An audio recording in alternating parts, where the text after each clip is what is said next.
നമസ്കാരം, ഓട്ടോ ഫോക്കസിലേക്ക് സ്വാഗതം. അയോധ്യ രാമക്ഷേത്രത്തിലെ പ്രാണപ്രതിഷ്ഠാ ചടങ്ങിൽ പങ്കെടുക്കാൻ കേരളത്തിൽ നിന്ന് ക്ഷണം ലഭിച്ച അപൂർവം വ്യക്തികളിൽ ഒരാളാണ് മോഹൻലാൽ. പക്ഷേ അദ്ദേഹം പ്രാണപ്രതിഷ്ഠാ ചടങ്ങിൽ പങ്കെടുത്തിരുന്നില്ല. സിനിമയുമായി ബന്ധപ്പെട്ട തിരക്കുകളാണ് കാരണമെന്നാണ് മനസ്സിലാക്കാൻ കഴിയുന്നത്. ഇപ്പോൾ അദ്ദേഹം പങ്കെടുക്കാത്തതിനെതിരെ സോഷ്യൽ മീഡിയയിൽ വലിയ വിമർശനം ഉയരുകയാണ്. അദ്ദേഹത്തിൻ്റെ ഏറ്റവും പുതിയ ചിത്രം, അതിൻ്റെ പ്രൊമോഷൻ പോസ്റ്റർ പങ്കുവെച്ചുകൊണ്ട് അദ്ദേഹം ഇട്ട പോസ്റ്റിന് കീഴെ തന്നെ വലിയ കമൻറ്റുകൾ വരികയാണ്. അതായത് അദ്ദേഹം ഒരുപക്ഷെ ഇതിൽ പങ്കെടുക്കാത്തത് മോശമായി പോയി, അദ്ദേഹത്തിൻ്റെ സിനിമയടക്കം ബഹിഷ്കരിക്കണമെന്നുള്ള ആഹ്വാനങ്ങളൊക്കെയാണ് ഉയർന്നു വരുന്നത്. ഈ വിഷയമാണ് ആദ്യം പരിശോധിക്കുന്നത്. അജിം, സിനിമ നമുക്കറിയാം ഒരു വലിയ വ്യവസായമാണ്. അതിലൊരു പ്രധാന നടൻ സ്വീകരിക്കുന്ന നിലപാടുകൾ പലപ്പോഴും ആ സിനിമയെ വരെ സ്വാധീനിക്കുന്നുണ്ട്. ഒരു പക്ഷേ സ്വന്തം രാഷ്ട്രീയ നിലപാടുകളൊക്കെ മാറ്റി നിർത്തിക്കൊണ്ട് മറ്റ് തീരുമാനങ്ങൾ എടുക്കാനൊക്കെ അത് നടന്മാരെ പ്രേരിപ്പിക്കുന്ന ഒരു ഘടകവുമാണ്. അത്തരമൊരു കാര്യമാണ് മോഹൻലാലിൻ്റെ തീരുമാനത്തിന് പിന്നിലെങ്കിൽ പോലും ഇപ്പോൾ ഉയരുന്ന പ്രതിഷേധങ്ങൾ എങ്ങനെ കാണണം? അല്ല, ഈ പ്രതിഷേധം മുമ്പുണ്ടായിട്ടുണ്ട്. ഒടിയൻ സിനിമ ഇറങ്ങിയ സമയത്ത് ഓർമ്മയുണ്ടാവും. ഒടിയൻ ഇറങ്ങുന്ന സമയത്ത് ഈ ശബരിമല പ്രക്ഷോഭം നടന്നുകൊണ്ടിരിക്കുന്ന ഒരു സമയമാണെന്ന് തോന്നുന്നു. ആ സമയത്ത് ശബരിമല എന്തോ ഒരു കാര്യവുമായിട്ട് ബന്ധപ്പെട്ട് സംഘപരിവാർ ഒരു ഹർത്താൽ പ്രഖ്യാപിച്ച ദിവസമാണ് ഈ ഒടിയൻ സിനിമ ഇറങ്ങുന്നത്. അന്ന് ഇതുപോലെ ഒടിയൻ സിനിമ ബഹിഷ്കരിക്കണമെന്ന് ആഹ്വാനം ചെയ്തിരുന്നു. പക്ഷേ ആ ഒടിയൻ സിനിമ പരാജയപ്പെടുകയാണ് ഉണ്ടായത്. അത് ആ ബഹിഷ്കരണ ആഹ്വാനം കൊണ്ടല്ല, പടം മോശമായിരുന്നതുകൊണ്ടാണ്. സാധാരണ ഇതിൽ അങ്ങനെ എന്തെങ്കിലും ബഹിഷ്കരണ ആഹ്വാനം, ആ പടം കാണരുതെന്ന് പറഞ്ഞാൽ പടം ഹിറ്റാവാറാണ് പതിവ്. ഇതങ്ങനെയല്ല, പടം മോശമായിരുന്നു എന്നുള്ളതുകൊണ്ട് തന്നെ പടം ഹിറ്റായില്ല. ഇപ്പോൾ ഇന്ന് കണ്ട ഭയങ്കര രസമുള്ള കാര്യം എന്ന് വെച്ചാൽ, ഒന്ന് മോഹൻലാലിനെ ഭയങ്കരമായിട്ട് സ്നേഹിക്കുന്ന സംഘപരിവാറുകാരായ ആളുകൾ, അതായത് മോഹൻലാൽ ഫാൻസായ സംഘപരിവാർ ആളുകൾ. അതിലെനിക്ക് ഏറ്റവും വിഷമം തോന്നിയൊരു കമൻറ്റ്, ഇനി മുതൽ ഈ അനിയൻ ഏട്ടൻ്റെ പടം കാണില്ല. എനിക്ക് എൻ്റെ കണ്ണീര് വന്നു പോയത് കണ്ടു. ഹൃദയത്തിൽ തട്ടിയൊരു കമൻറ്റായിരിക്കും. അങ്ങനെ വളരെ രസമുള്ള കമൻറ്റുകളുണ്ട്. പക്ഷേ അതിനിടയ്ക്ക് ആൾക്കാർ എന്താണ് പറയുക, കളിയാക്കുന്നുണ്ട് കേട്ടോ. അതായത് സർക്കാസമായിട്ട് ഇത് ഇടുന്നുണ്ട്, അത് വേറൊരു കാര്യം. പക്ഷേ മോഹൻലാൽ അങ്ങനെ ഒരു തീരുമാനം എടുക്കാൻ ഉള്ള കാരണം നമുക്ക് എല്ലാവർക്കും അറിയാം. ഒന്ന്, കേരളമാണ്. അപ്പോൾ കേരളവും തമിഴ്നാടുമാണ് നടന്ന പ്രാണപ്രതിഷ്ഠ എത്രമാത്രം രാഷ്ട്രീയ പരിപാടിയാണ്. അതുകൊണ്ട് എന്താണ് ഉദ്ദേശിക്കുന്നത്, യഥാർത്ഥത്തിൽ അതിൻ്റെ ചരിത്രം എന്താണെന്ന് ഓർമ്മിച്ചുകൊണ്ട് അതിനോട് പ്രതികരിച്ച രണ്ട് സ്റ്റേറ്റിലാണ് തമിഴ്നാടും കേരളവും.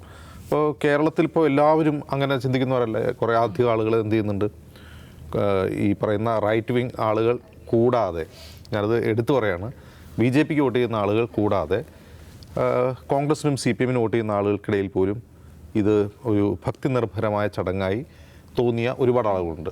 അവരൊക്കെയും എന്ത് ചെയ്തിട്ടുണ്ട്, കമ്മിങ് ഔട്ട് എന്ന് പറയുന്ന പോലെ അവരൊക്കെ പ്രത്യക്ഷപ്പെട്ടു വന്നു. ഇപ്പോൾ സിനിമാ നടി രേവതി, അങ്ങനെ കുറേ അധികം ആളുകൾ ഇത് വിളിച്ചു പറഞ്ഞു പോയി. ശശി തരൂർ ജയ് സിയാ റാം എന്നൊരു ഇതിട്ടിട്ടാണ് ആ വിഗ്രഹത്തിന് അവിടെ കൊടുത്തത്, സിയാവർ റാം. അപ്പോൾ ഇന്ന് അദ്ദേഹം അതിനെപ്പറ്റി വിശദീകരിക്കുന്നത്, ഞാൻ ജയ് ശ്രീറാം അല്ല പറഞ്ഞത്, സിയാറാം പറഞ്ഞത് ഈ ജയ് ശ്രീറാം എന്നുള്ളൊരു പൊളിറ്റിക്കൽ സ്ലോഗൻ ആയതുകൊണ്ട് ഞാൻ അങ്ങനെ പറഞ്ഞതെന്നാണ്. അത് അദ്ദേഹം തെറ്റായി വ്യാഖ്യാനിക്കുന്നതാണ്. കാരണം LK അഡ്വാണിയുടെ രഥയാത്രയിൽ അദ്ദേഹം മുഴക്കിക്കൊണ്ടിരുന്ന പ്രധാനപ്പെട്ട ഒന്ന് ഈ സിയാറാം എന്നുള്ള മുദ്രാവാക്യമായിരുന്നു. അതിപ്പോൾ എന്തായാലും അദ്ദേഹത്തിൻ്റെ ആ ഒരു പ്രതികരണം കോൺഗ്രസിൻ്റെ ആ നിലപാടിന്, അതിൽ നിന്ന് വിട്ടു നിൽക്കാൻ സ്വീകരിച്ച നിലപാടിന് എതിരായിപ്പോയി എന്നൊരു തോന്നൽ സൃഷ്ടിക്കപ്പെട്ടു. പിന്നെ അതുകൊണ്ടാണ് അദ്ദേഹത്തിന് അത് വിശദീകരിക്കേണ്ടി വരുന്നത്. ഞാൻ പറയുന്നതെന്ന് വെച്ചാൽ, എനിക്ക് ഏറ്റവും ഇതിൽ ഗൗരവമായി തോന്നിയൊരു കാര്യം, വളരെ ഗൗരവമായി തോന്നിയ കാര്യം, സംഘപരിവാർ കഴിഞ്ഞ 100 വർഷത്തോളമായി, പ്രത്യേകിച്ച് RSS 100 വർഷമായിട്ട് ഇന്ത്യയിൽ പ്രവർത്തിക്കുന്നുണ്ട്. അപ്പോൾ ഇന്ത്യയിൽ എന്താണ് അവർ ചെയ്തുകൊണ്ടിരിക്കുന്നത്? ഇപ്പോൾ അവർ ജനസംഘം ഉണ്ടാക്കുന്നു, BJP ഉണ്ടാക്കുന്നു എന്നതിനപ്പുറം അവരെന്താണ് ഗ്രാസ് റൂട്ടിൽ ചെയ്തുകൊണ്ടിരിക്കുന്നതിനെക്കുറിച്ച് പൊതുസമൂഹം അജ്ഞരാണ്. അവരെന്താണ് ചെയ്യുന്നത്? അവർ ഒരിക്കലും മെമ്പർഷിപ്പ് ക്യാമ്പയിൻ നടത്തുന്നില്ല. അവർ പണം പിരിക്കാൻ വേണ്ടി റെസിപ്റ്റുമായി വീടുകളിൽ വരുന്നില്ല. അവർ വലിയ റാലികളോ വലിയ സമ്മേളനങ്ങളോ നടത്തുന്നില്ല. അവരുടെ പ്രസിദ്ധീകരണങ്ങൾ വായിക്കുമെന്ന് പറഞ്ഞാൽ ആരുടെ മുമ്പിൽ ചെല്ലാറില്ല. അവർ പ്രസിദ്ധീകരണമൊക്കെ ഉണ്ട്, അത് ആരൊക്കെയോ വാങ്ങി വായിക്കുമെന്നല്ലാതെ പൊതുസമൂഹത്തിലേക്ക് അവരുടെ ഐഡിയോളജി വയ്ക്കുന്നില്ല. നമ്മൾ കാണുന്നില്ല, എവിടെയും ദൃശ്യമല്ല. അവരുടെ കട്ടൗട്ടറോ ബാനറോ പോസ്റ്ററോ ഇതൊന്നും കാണുന്നില്ല. എല്ലായിടത്തും ഒരു ഭഗധ്വജ സ്ഥാപിച്ചിട്ടുണ്ടാകുമെന്നല്ലാതെ അവർ പ്രത്യക്ഷത്തിലില്ല. അപ്പോൾ നമ്മുടെ വിചാരം എന്താണ്, ഇവരിവിടെ പ്രവർത്തിക്കുന്നില്ല എന്നാണ്. യഥാർത്ഥത്തിൽ അവർ കഴിഞ്ഞ 100 വർഷമായി ഇന്ത്യയിൽ പ്രവർത്തിക്കുന്നത്. അവർ ഇപ്പോൾ കേരളത്തിൽ മലയാളത്തിലാണെങ്കിൽ ഓരോ സംസ്ഥാനത്തെയും പ്രാദേശിക ഭാഷകളിൽ അച്ചടിച്ച ലഘുലേഖകൾ, മാസികകൾ ഇത് പ്രചരിപ്പിച്ചുകൊണ്ടാണ് അവർ ഈ പറയുന്ന അവരുടെ ഇപ്പോഴത്തെ ഈ ഒരു ഡെസ്റ്റിനേഷനിലേക്ക് എത്തിയിട്ടുള്ളത്. രാമക്ഷേത്രം എന്നൊക്കെ പറഞ്ഞ ഡെസ്റ്റിനേഷനിലേക്ക് എത്തിയിട്ടുള്ളത്. അപ്പോൾ ഇത് സ്വാധീനിച്ചിട്ടുള്ള ധാരാളം ആളുകളുണ്ട്. ഇപ്പോൾ BJPക്ക് വോട്ട് ചെയ്യാത്ത ധാരാളം ആളുകളെയും ഇവരുടെ ഐഡിയോളജി സ്വാധീനിച്ചിട്ടുണ്ട് എന്നുള്ളതാണ് എനിക്ക് ഈ രേവതിയുടെ ഈ പ്രതികരണം കണ്ടപ്പോൾ തോന്നിയത്. അതായത് അവരെന്താണ് പറഞ്ഞുകൊണ്ടിരിക്കുന്നത്, അവരുടെ സാഹിത്യത്തിലും അവരുടെ പ്രചാരണങ്ങളും ഇപ്പോൾ വാട്സപ്പിലും സോഷ്യൽ മീഡിയയിലും അവർ പറഞ്ഞുകൊണ്ടിരിക്കുന്നത് എന്താണ്? ക്രിസ്ത്യാനികളെ നോക്കൂ, അവർക്ക് വത്തിക്കാനുണ്ട്. മുസ്ലിങ്ങളെ നോക്കൂ, അവർക്ക് മക്കയും മദീനയുമുണ്ട്, ഹിന്ദുക്കൾക്കുന്നുണ്ട്. ഇനി പാകിസ്ഥാനെ നോക്കൂ, അത് എപ്പോഴും പട്ടാള അട്ടിമറികളുള്ള ജനാധിപത്യം നിലനിൽക്കാത്ത ഒരു രാജ്യമാണ്. ബംഗ്ലാദേശിനെ നോക്കൂ, അവിടെ എപ്പോഴും കുഴപ്പമാണ്. ഏതെങ്കിലും മുസ്ലിം രാജ്യങ്ങളിൽ മതേതരത്വവും ജനാധിപത്യവും നിലനിൽക്കുന്നുണ്ടോ? എന്തുകൊണ്ടാണ് ഇന്ത്യ മാത്രം മതേതരമായി നിൽക്കുന്നത്? നമ്മൾ ഹിന്ദുക്കൾ അത് സഹിക്കുന്നതുകൊണ്ടാണ്. അപ്പോൾ ആളുകൾക്ക് അത് ശരിയാണല്ലോ, അവർക്കവിടെ ഇപ്പോൾ ഏതെങ്കിലും ഗൾഫ് രാജ്യങ്ങളിൽ ജനാധിപത്യമുണ്ടോ? പിന്നെ എന്തിനാണ് ഹിന്ദു രാജ്യമായി ഇന്ത്യയിൽ മാത്രം ജനാധിപത്യം എന്ന് കോൺഗ്രസിനോ CPM-നോ വോട്ട് ചെയ്യുന്ന ആളുകൾക്ക് ഇങ്ങനെ ചിന്തിക്കും. അപ്പോൾ ഇവരങ്ങനെയാണ് പ്രചരിപ്പിക്കുക. അപ്പോൾ ഞാൻ സോഷ്യൽ മീഡിയ ഇങ്ങനെ പരതുമ്പോൾ കാണുന്ന ഈ റൈറ്റ് വിങ് ഹാൻഡിൽസിൻ്റെ ഏറ്റവും പ്രധാനപ്പെട്ട ആർഗ്യുമെൻ്റ് ഇതാണ്: ഏതെങ്കിലും മുസ്ലിം രാഷ്ട്രങ്ങളിൽ മതേതരത്വമുണ്ടോ എന്നാണ്. ലോകത്ത് 10-50ഓളം മുസ്ലിം രാജ്യങ്ങളുണ്ട്. അതായത് ഇസ്ലാം ഔദ്യോഗിക മതമായി അല്ലെങ്കിൽ കൂടുതൽ ഭൂരിപക്ഷം മുസ്ലിങ്ങളല്ല. അതിൽ ഒരു 10-25 നമുക്ക് പെട്ടെന്ന് ലിസ്റ്റ് ചെയ്യാൻ പറ്റും. അതായത് ഡെമോക്രാറ്റിക് ആൻഡ് സെക്യുലർ രാജ്യങ്ങളായ ഒന്നും വേണ്ട, ലോകത്തെ ഏറ്റവും കൂടുതൽ മുസ്ലിങ്ങളുള്ള രാജ്യമാണ് ഇന്തോനേഷ്യ. ഇന്തോനേഷ്യ ഒരു സെക്യുലർ ഡെമോക്രാറ്റിക് റിപ്പബ്ലിക്കാണ്. അപ്പോൾ ഇതൊക്കെ മറച്ചു വെച്ചിട്ടാണ് ഇവർ ഈ ഗൾഫ് രാജ്യങ്ങളിലെ രാജാക്കന്മാരെ കാണിച്ചു കണ്ടോ അവിടെയൊക്കെ അങ്ങനെയാണ്, ഇവിടെ എന്തുകൊണ്ടുണ്ട്. അപ്പോൾ ഇങ്ങനെ ഇത്തരത്തിലുള്ള അർത്ഥസത്യങ്ങളുടെയും നുണകളുടെയും പ്രചാരണമാണ് കഴിഞ്ഞ 100 വർഷം നടത്തിയത്. ഈ 100 വർഷം നടത്തിയ ഈ പ്രചാരണത്തിൽ കുറേ അധികം ആളുകൾ, നിഷ്കളങ്കരായ ആളുകൾ, ദൈവവിശ്വാസികളായ ആളുകൾ, അല്ലാത്തതുമായ ആളുകളൊക്കെ വീണു പോയിട്ടുണ്ട്. അപ്പോൾ ഇവരോട് ഇനി വേറെ ആരെങ്കിലും പോയിട്ട് ഇറങ്ങിയിട്ട് ഇതല്ല സത്യം, അതാണ് സത്യം എന്ന് പറയാൻ പറ്റുമോ? അതില്ല. അതിൽ സിനിമാ താരങ്ങളുണ്ടാവും, സാഹിത്യകാരന്മാരുണ്ടാവും, അങ്ങനെയുള്ള കുറേ അധികം ആളുകൾ ഇനി കമ്മിങ് ഔട്ടിൻ്റെ ഒരു സമയമാണ്. ഈ അടുത്ത ലോക്സഭ തെരഞ്ഞെടുപ്പ് വരെ ഇത്തരം ആളുകൾ തങ്ങളത് ഇതാണ് എന്ന് പറഞ്ഞുകൊണ്ട് രംഗത്തെത്താൻ പോവുകയാണ്. അതിൽ ഒന്നും പറയാനില്ല, അവരോട് നമ്മൾ പറഞ്ഞുകൊണ്ടേ ഇരിക്കുക എന്നല്ലാതെ, അതല്ല ഇതാണ് സത്യമെന്ന് സത്യം അറിയാവുന്നവർ പറയുക എന്നല്ലാതെ ഈ 100 കൊല്ലത്തെ നുണകളുടെയും വിദ്വേഷത്തിൻ്റെയും വിഷത്തിൻ്റെയും പ്രചാരണത്തിനിടയിൽ നമ്മുടെ രാജ്യത്തിന് സംഭവിച്ച ഈ അപകടം തിരുത്താൻ കഴിയില്ല. അതിന് മറ്റുള്ളവർ, അതായത് ഇന്ത്യ ഒരു ജനാധിപത്യ മതേതര റിപ്പബ്ലിക്കായി നിലനിൽക്കണം എന്ന് ആഗ്രഹിക്കുന്നവർ അത് പറഞ്ഞുകൊണ്ടിരിക്കുക എന്നല്ലാതെ അതിന് വേറെ വഴിയൊന്നുമില്ല. ഇരുമ്പൊലൊക്കെ വിഴുങ്ങിയിട്ട് ചുക്ക് കഷായം കുടിച്ചിട്ട് കാര്യമില്ലെന്നൊരു ചൊല്ലുണ്ട്, അത് ഓർത്താൽ മതി. സർ, എങ്ങനെയാണ് ഇപ്പോൾ മോഹൻലാലിന് നേരെ നടക്കുന്ന പ്രതിഷേധങ്ങൾ മാത്രമല്ല, അതിനുശേഷം വരുന്ന കുറേ പ്രതികരണങ്ങളെ കൂടെ നമ്മൾ പരിശോധിക്കേണ്ടതുണ്ട്. കാരണം ഇപ്പോൾ രേവതി അടക്കമുള്ള ആളുകൾ പറഞ്ഞിരിക്കുന്നത് എൻ്റെ ഉള്ളിൽ ഇത്രയും ആത്മീയത നിറഞ്ഞ ഒരു അനുഭവം ഉണ്ടായിട്ടില്ല എന്നൊക്കെയാണ് പറഞ്ഞത്. കാരണം അവർ പറയുന്ന ഒരു പോയിന്റ്, അതെ, മറച്ചു വെക്കുകയായിരുന്നു. അതാണ്, അതായത് നമ്മൾ ഹിന്ദുക്കൾ മറ്റുള്ളവരുടെ വികാരങ്ങളെ വ്രണപ്പെടുത്താതിരിക്കാൻ വേണ്ടി സ്വന്തം വിശ്വാസം മറച്ചു വെക്കുകയായിരുന്നു. ഒരുപക്ഷേ അയോധ്യ പ്രാണപ്രതിഷ്ഠാ ചടങ്ങുമായി ബന്ധപ്പെട്ട് അത്തരം കുറേ ആർഗ്യുമെന്റുകൾ കൂടെ ഉയർന്നു വരുന്നുണ്ട്. അല്ല, ഇതിലിപ്പോൾ രേവതിയുടെ ഇത് എടുത്തു കഴിഞ്ഞാൽ തന്നെ ഇപ്പം ഇത് ഏതെങ്കിലും വിശ്വാസവുമായി ബന്ധപ്പെട്ടൊരു വിഷയമല്ലല്ലോ ഇവിടെ വിവാദമായിരിക്കുന്നത്. ഇവിടെ 2 പ്രശ്നമാണ് ഇവിടെ ഉള്ളത്. ഒന്ന്, രാമക്ഷേത്രം പണിതത് എവിടെ എന്നുള്ളത്. അതെവിടെയാണ് പണിതിരിക്കുന്നത്? അതൊരു പള്ളി പൊളിച്ച സ്ഥലത്താണ് പണിതിരിക്കുന്നത്. ആ പള്ളി പൊളിച്ചത് അന്യായമായൊരു പ്രവൃത്തിയാണെന്ന് സുപ്രീം കോടതി പറഞ്ഞിട്ടുണ്ട്. ആ പള്ളി പൊളിക്കാൻ ന്യായമായിട്ട് കാരണമായിട്ട് ഈ സംഘപരിവാർ പറഞ്ഞത് അത് അമ്പലം പൊളിച്ചിട്ടാണ് ആ പള്ളി ഉണ്ടാക്കിയത്. ഇത് വർഷങ്ങളോളം ഇതിൻ്റെ എല്ലാ സംഗതികളും പരിശോധിച്ച സുപ്രീം കോടതി പറഞ്ഞ എന്താണ്? അങ്ങനെ തെളിവില്ല, അമ്പലം പൊളിച്ചിട്ടാണ് പള്ളി പണിത് എന്ന് തെളിവില്ല. ഈ പള്ളി പൊളിച്ചത് വളരെ മോശം കാര്യമാണ്, ഒരു ക്രിമിനൽ ആക്ടാണ് എന്ന് പറഞ്ഞു. അപ്പോൾ ഇന്നലത്തെ ഈ സംഭവം ബന്ധപ്പെട്ട ഒന്നാമത്തെ വിവാദം അതാണ്, ഒന്നാമത്തെ പ്രശ്നം അതാണ്. നിങ്ങൾ ഒരു പള്ളി പൊളിച്ചിട്ട് നിരന്തരം ഒരു തെറ്റായ കാര്യം പറഞ്ഞ് പ്രചരിപ്പിച്ച് അതിൻ്റെ പുറത്തൊരു മൂവ്മെൻ്റ് ഉണ്ടാക്കി ആ മൂവ്മെൻറ്റിനെ കൊണ്ട് ഈ ഒരു പള്ളി പൊളിപ്പിച്ചു. പള്ളി പൊളിപ്പിക്കുക മാത്രമല്ല, അതിനുശേഷം വലിയ കലാപങ്ങളുണ്ടാകുന്നു, ആയിരക്കണക്കിന് മനുഷ്യർ കൊല്ലപ്പെടുന്നു. അങ്ങനെയൊക്കെയുള്ള ചരിത്രമില്ല. ഇതൊരു പ്രാണപ്രതിഷ്ഠയുടെയോ അല്ലെങ്കിൽ ഒരു ആധ്യാത്മിക പ്രവർത്തനത്തിൻ്റെയോ മാത്രം കഥയല്ല. ഇതിൻ്റെ പിറകിൽ വലിയ വലിയ രക്തച്ചൊരിച്ചിലുകളുടെ രാജ്യത്ത് ജനസമൂഹങ്ങളെ വിഭജിച്ചതിൻ്റെ വേദനാജനകമായ കഥകൾ ഇതിൻ്റെ പിറകിലുണ്ട്. ആ കഥകളൊന്നും മറന്നേക്കല്ലേ എന്നാണ് ഇന്നലെ ആളുകൾ പറഞ്ഞത്. നിങ്ങൾ പ്രാണപ്രതിഷ്ഠ നടത്തുമ്പോൾ ഈ കഥകൾ മറന്നേക്കല്ലേ. രേവതി പറയും പോലെ ആധ്യാത്മികമായ ആഹ്ലാദത്താൽ അലതല്ലുമ്പോൾ ഈ കൊല്ലപ്പെട്ട മനുഷ്യരുടെ ബന്ധുക്കൾ ഇവിടെയുണ്ട്. ബാബരി മസ്ജിദിനെ തുടർന്നുണ്ടായ കലാപത്തിൽ കൊല്ലപ്പെട്ട ആയിരക്കണക്കിന് മനുഷ്യരുടെ ബന്ധുക്കളുണ്ട്.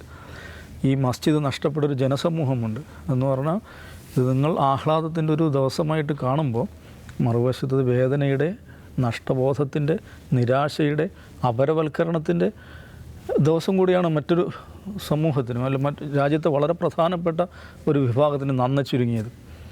അതാണ് അതിൽ ഒരു പ്രധാനപ്പെട്ട പ്രശ്നം. രണ്ടാമത്തത്, നമ്മുടെ രാജ്യം ഒരു സെക്യുലർ റിപ്പബ്ലിക്കാണെന്നാണ് ഭരണഘടനാപരമായിട്ട് പറയുന്നത്. അങ്ങനെ ഇരിക്കുന്ന രാജ്യത്തിൻ്റെ ഭരണാധികാരി തന്നെ ഇങ്ങനെയുള്ള ഒരു മതപരമായ ചടങ്ങിന് കാർമ്മികത്വം വഹിക്കുന്നു. ഭരണകൂട സംവിധാനങ്ങൾ ഒന്നാകെ ആ ഒരു സംഭവം വിജയിപ്പിക്കുവാൻ വേണ്ടിയിട്ട് അവധി പ്രഖ്യാപിക്കുന്ന ആർക്കാണ്?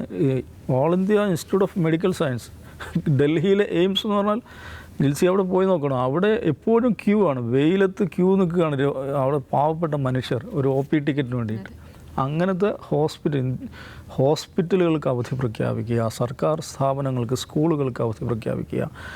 നമ്മുടെ ഭരണകൂട സംവിധാനങ്ങൾ ഒന്നാകെ ഒരു മതചടങ്ങിന് വേണ്ടിയിട്ട് ഒരുമ്പെട്ടിറങ്ങി പുറപ്പെടുമ്പോൾ ഇതാരുടെ രാജ്യം, ഇതാരുടെ മാത്രം രാജ്യം എന്നൊരു ചോദ്യം വരുന്നില്ലേ? ആ ചോദ്യമാണ് ഇന്നലെ ഇതിൻ്റെ സംഘപരിവാരത്തിൻ്റെ എതിർപക്ഷത്തുള്ള ആളുകൾ ഉയർത്തിയത്. ആ രണ്ട് ചോദ്യങ്ങളും വളരെ പ്രസക്തമായ ചോദ്യമാണ്. അപ്പം അങ്ങനെ ഇരിക്കെ വളരെ ഏകപക്ഷീയമായി വളരെ നിഷ്കളങ്കമായി വളരെ ലളിതമായി ഇതിനെ കാണാൻ പറ്റില്ല. ഇപ്പം മോഹൻലാൽ എന്തുകൊണ്ട്, അല്ലെങ്കിൽ ഈ പറയുന്ന ഇതിനെ അനുകൂലിച്ചോ പ്രതികൂലിച്ചോ നിൽക്കുന്ന ആളുകൾ ആ ഒരു വിഭജനം ഉണ്ടാകുന്ന എന്തുകൊണ്ടാണെന്ന് ചോദിച്ചാൽ ഒരു സമവായത്തിലൂടെ രൂപപ്പെട്ടൊരു സംഗതിയല്ല. ഇപ്പോൾ ഇവർ പറയുന്നത് എന്താണ്? ഇത് ദേശീയ ഐക്യത്തിൻ്റെ പ്രതീകമാണെന്നാണ്. അയോധ്യയിൽ ഉദ്ഘാടനം ചെയ്യപ്പെട്ടിരിക്കുന്നത് ദേശീയ ഐക്യത്തിൻ്റെ പ്രതീകമാണ്. ദേശീയ ഐക്യം എന്ന് പറഞ്ഞാൽ എന്താ? ഒരു രാഷ്ട്രത്തെ സർവ്വജനസമൂഹങ്ങളും അഹമഹയ്യ ഒരു കാര്യത്തിന് ഒപ്പം ചേരുമ്പോഴല്ലേ? അങ്ങനെ ഇത് ദേശീയ ഐക്യത്തിൻ്റെ പ്രതീകമല്ല, ഇത് ദേശീയ വിഭജനത്തിൻ്റെ പ്രതീകമാണ്. രാജ്യത്തെ ജനസമൂഹത്തെ വിഭജിച്ചിരിക്കുകയാണ് അവർ ചെയ്യുന്നത്. അല്ലെങ്കിൽ ഉണ്ടായിരുന്ന വിഭജനത്തെ കൂടുതൽ മൂർച്ഛിപ്പിക്കുകയാണ് ചെയ്തിരിക്കുന്നത്. ഇതാണ് ഇതിൽ അടിസ്ഥാന പ്രശ്നം. അല്ലാതെ രേവതി പറയുന്നത് പോലെ ഹിന്ദുക്കളുടെ എന്തോ ആത്മീയത പുറത്തെടുക്കാൻ സാധിക്കാത്ത ഒരു പ്രശ്നമല്ല. ഈ ഒരു വളരെ ഗൗരവപ്പെട്ട സാമൂഹിക രാഷ്ട്രീയ ഭരണഘടനാപരമായിട്ടുള്ള പ്രശ്നങ്ങളുണ്ട്. അപ്പോൾ അതിനിടയിൽ മോഹൻലാൽ എന്തുകൊണ്ട് ഒരു സ്പോട്ട് ലൈറ്റിൽ വരുന്നു എന്ന് ചോദിച്ചാൽ, മോഹൻലാൽ നേരത്തെ തന്നെ ഇത്തരം ഈ സംഘപരിവാർ ശക്തികളോട് ഒരു മൃദു സമീപനം സ്വീകരിക്കുന്നു എന്ന ഒരു ആക്ഷേപം അദ്ദേഹത്തിനെതിരെയുണ്ട്. മോഡിക്ക് അനുകൂലമായിട്ട് അദ്ദേഹം ബ്ലോഗ് എഴുതുന്നുണ്ട്. അദ്ദേഹത്തിൻ്റെ വിശ്വശാന്തി ഫൗണ്ടേഷൻ, ഈ ചാരിറ്റി പ്രവർത്തനങ്ങൾക്ക് വേണ്ടി ഉണ്ടാക്കിയിട്ടുള്ള സംവിധാനം, അതിൽ RSSൻ്റെ പ്രമുഖരായ നേതാക്കൾ അതിൻ്റെ ട്രസ്റ്റിമാരായിട്ടുണ്ട്. അതുകൊണ്ട് ആ നിലക്കുള്ള ചോദ്യങ്ങൾ അദ്ദേഹം നേരത്തെ അഭിമുഖീകരിക്കുന്നുണ്ട്. ചോദ്യങ്ങൾ ഒരു ഭാഗത്ത് അഭിമുഖീകരിക്കും, മറുവശത്ത് സംഘപരിവാറുകാർ അങ്ങേര് ഞങ്ങളുടെ ആളാണ്, സമാജ സ്റ്റാർ ഒന്നും ഇല്ലെങ്കിലും ഞങ്ങളുടെ ആളാണ് എന്ന ഒരു വിചാരത്തിലാണ് നടക്കുന്നത്. അപ്പോൾ അങ്ങനെ ഇരിക്കെ പുള്ളി എന്തുകൊണ്ട് അവിടെ പോയില്ല? എത്ര പേര് പോയി? ജാക്കി ഷ്രോഫ് പോയി, ബച്ചൻ പോയി, ആരൊക്കെയാണ് പോയത്? ആലിയ ഭട്ട് പോയി, ഈ രൺബീർ കപൂർ പോയി. ഇതിന് ലാലേട്ടൻ പോയില്ലല്ലോ. ലാലേട്ടൻ പോയില്ല എന്നുള്ള ഒരു വിഷമം, ഒരു നഷ്ടബോധം അവർക്കുണ്ട്. അപ്പോൾ അതെ, പോകുമെന്ന് പ്രതീക്ഷിക്കുന്നു. അപ്പോൾ അതിൻ്റെ ഇതാണ് ഇപ്പോൾ കാണുന്നത്. ഏട്ടാ ഞാൻ കാണില്ല കേട്ടോ, ഏട്ടാ കാണില്ല. അപ്പോൾ അതിന് മറുപടി പറയാൻ വേണ്ടിയിട്ട് ഈ ലാലേട്ടൻ ഫാൻസുകാർ പറയുന്നത് അത് വാലിബാൻ്റെ പ്രൊമോഷൻ തിരക്കിലായിരുന്നു. മറ്റേ വേറെ ഏതൊരു സിനിമയുടെ ഇതിനു വേണ്ടി അമേരിക്കയിൽ എമ്പുരാൻ അതിനെ അമേരിക്കയിലേക്ക് പോയതാണ്, അതുകൊണ്ട് അങ്ങനെയൊന്നുമല്ല കേട്ടോ എന്ന് പറഞ്ഞിട്ടാണ് ഇവർ ഇതിനെ മറികടക്കുന്നത്. പക്ഷെ അത് കൂടുതൽ പ്രശ്നമാകുകയാണ് ചെയ്യുക. നോക്കൂ, അത് എന്താണ് മോഹൻലാലിനെതിരായിട്ട് വരുന്ന വിമർശനത്തിനെ കൂടുതൽ ശക്തിപ്പെടുത്തുകയാണ് ചെയ്യുക. കാരണം എമ്പുരാൻ്റെ ഷൂട്ടുള്ളത് കൊണ്ടാണ് ഏട്ടൻ പോയിരുന്നതെന്ന് പറഞ്ഞാൽ അതിൻ്റെ അർത്ഥം എന്താണ്? എമ്പുരാൻ്റെ ഷൂട്ട് ഇല്ലായിരുന്നെങ്കിൽ ഏട്ടൻ പോയേനെന്നാണല്ലോ. അത് ഏട്ടൻ കൂടുതൽ പ്രശ്നമാകും. ഇതെന്താണെന്ന് വെച്ചിട്ടുണ്ടെങ്കിൽ കൂടുതൽ പ്രശ്നമായത് ഇതിനെ പിന്തുണച്ചുകൊണ്ട് ഒരു വരി പോലും സോഷ്യൽ മീഡിയയിൽ എഴുതിയില്ല. അതാണ് ഏറ്റവും കൂടുതൽ സാധ്യതയില്ലെന്ന് തോന്നുന്നു അല്ലേ? പിന്നെ ഈ സിനിമ ബഹിഷ്കരിക്കുക പറയുന്ന ഒരു അർത്ഥമില്ല. സിനിമ നന്നായോ സിനിമ വിജയിക്കും.